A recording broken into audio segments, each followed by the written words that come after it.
Hey, what's up everyone? This is Zach, and I am here with an album review for you guys. So for this review, I'll be reviewing the newest album from 3 Days Grace, Alienation. Now, this is an album that I was looking forward to. I have been a 3 Days Grace fan for many years. For those who don't know, I've been a fan since either 2012 or 2013, I want to say. And it's kind of funny because I believe that was around the time when Adam left 3 Days Grace. Now, when it comes to the consensus of the fan base, a lot of people, including myself, do prefer the Adam era of 3 Days Grace over the Matt Walst era of 3 Days Grace. Now, I don't dislike the Matt Walst era as much as some people do.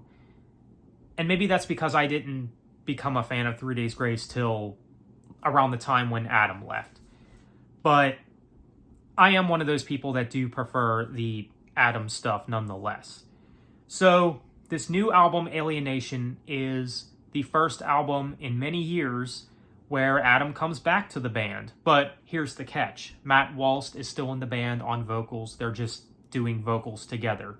Now, when I first heard about this, I didn't know what to think. I mean, I was excited about the fact that Adam was coming back to 3 Days Grace, but the whole dual vocalist thing, I'm not sure how I was going to feel about that.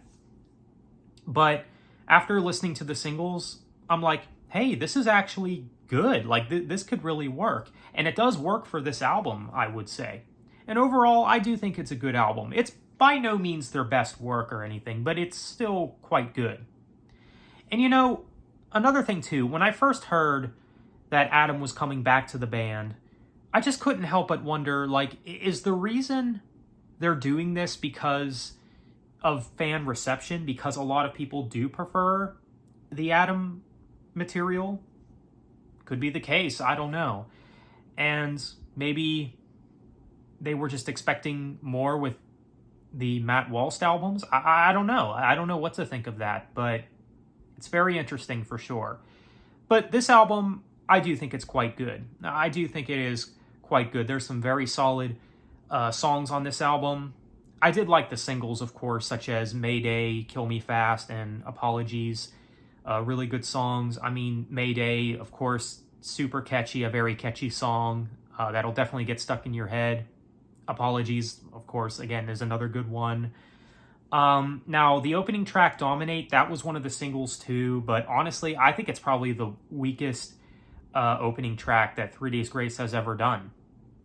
I'm sorry to say that, but that's just my opinion. I was never crazy about this song when it came out as a single. I'm still not crazy about it. I just don't think that the lyrics are all that strong, but it's not terrible by any means. I just think that they've had better opening tracks than this.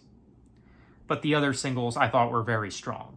But of course, you do have other very solid songs on this album. In Waves, I think, is a highlight on this album. The title track, also a good one. But yeah, this album is through and through a 3 Days Grace record. I mean, it's got very good production and everything. And again, I think the thing with, you know, both Adam and Matt being on vocals does work. Now, will they continue to do this moving forward after this album? I don't know. I'm not sure about that. That is something that we will have to see about.